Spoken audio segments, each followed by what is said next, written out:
শুভ সকাল গাইস, কেমন আছেন সবাই? আশা করি সবাই বেশি বেশি ভালো আছেন। তো এই যে আমি আজকে চলে আসছি গ্রামের মাঠে। আমি নর্মালি এমন ধরনের ব্লগ করি না, তো আজকে কি মনে হয় ভালো একটা ব্লগ করি। এই যে আমি মাঠে চলে আসছি আজকে গ্রামের। আমার পেছনে দেখতে পাচ্ছেন বলরাম, একটু হাই দিয়ে দাও।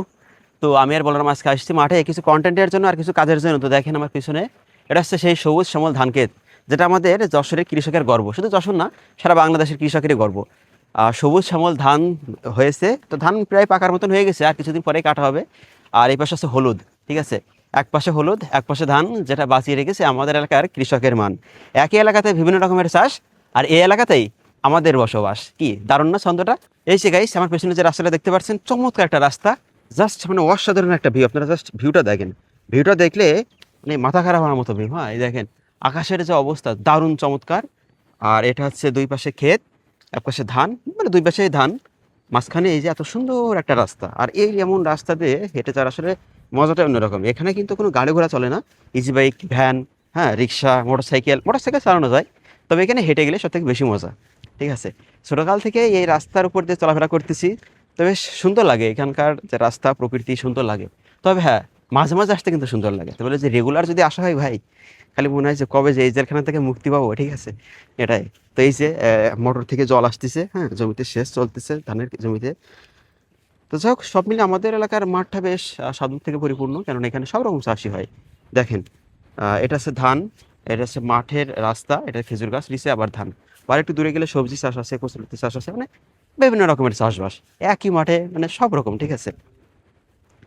তো এই দেখেন আমার পাশে একটা ধান ক্ষেত, ধানগুলো বেশ ঘুমিয়ে পড়েছে এখন। আর এ ঘুম কবে ভাঙবে আমি নিজেও জানি না। সে ঘুম ভাঙানো পাখিরা কই? দেখেন ধানগুলো সব শুয়ে পড়ছে, হ্যাঁ। আর এটা শুয়ে পড়ছে সেই যে ঝড় হয়েছে টুকটাক, প্রায় আর 10-12 দিন আগে, সেই ঝড়ে কিন্তু এই ধানগুলো শুয়ে পড়ছে। আর এই যে পাশে, এটা হচ্ছে সিম। আপনারা বাজার থেকে যে সিম কিনে খান না, শীতকালীন সবজি, এই সেই সিম। এই যে কৃষকেরা এখন সিম সংগ্রহ করছেন জমি থেকে। ঠিক আছে, এই যে সিম। আর আমার এই পাশে দেখেন, এই পাশে যে দৃশ্যটা দেখেন, জাস্ট ধান, মানে একটা, এটা একটা বিল বলতে পারেন, একটা বিলের ভেতরে ধান, তেমন একটা ফলন আসেনি। তো এর ভিতরে কিন্তু প্রচুর মাছ, প্রচুর আহ প্রচুর মাছ। জাস্ট এখান থেকে তো দেখা যাচ্ছে না দূর থেকে। আর এটা হচ্ছে সেই যশের উচ্চ ফলনশীল লতিরাজ কচুরলতি গাইস। কচুরলতি তো অনেকেই খেয়েছেন, দেখেছেন আমার ভিডিওতে। আর এটা সেই কচুরলতি ক্ষেত, মাঝখান দিয়ে একটা আইল, তার এখান থেকে যে সেচ প্রদানের কাজ চলে। আর এইটা হচ্ছে সেই একটা ছোটোখাটো একটা ঘের বা বিল বলতে পারেন, হ্যাঁ। এখানে কিন্তু প্রচুর পরিমাণে মাছ হয়, প্রচুর পরিমাণে মাছ, মাছ আর মাছ, খালি শুধু ধরার দরকার। কিন্তু কে ধরবে? অনেকেই ধরে। এই দেখেন অলরেডি এখানে কিন্তু একটা কারেন্ট জাল পাতা রয়েছে, আর লম্বা 2-3টা জাল পাতা পর পর, এই যে। ঠিক আছে, মাছ ধরার জন্য। জানি না এখানে মাছ আসলে বেঁধেছে কিনা, মাছ তো বাঁধার কথাই। তো এই আসছে আমাদের মাঠের সৌন্দর্য। আরও অনেক রকম চাষ হয়। তো জাস্ট আমরা অল্প একটু ঘুরলাম। ঠিক আছে, সারা মাঠ ঘুরলে আসলে অনেক রকম চাষ, এখানে মিনিমাম 20-30 প্লাস আইটেম হচ্ছে চাষবাস হয়। ঠিক আছে, এই আসছে বিষয়। তো যাই হোক, আজকে ভিডিওটি এ পর্যন্তই। সকলকে অনেক ধন্যবাদ জানাচ্ছি। আবারও দেখা হবে নতুন কোনো ভিডিওতে। টাটা।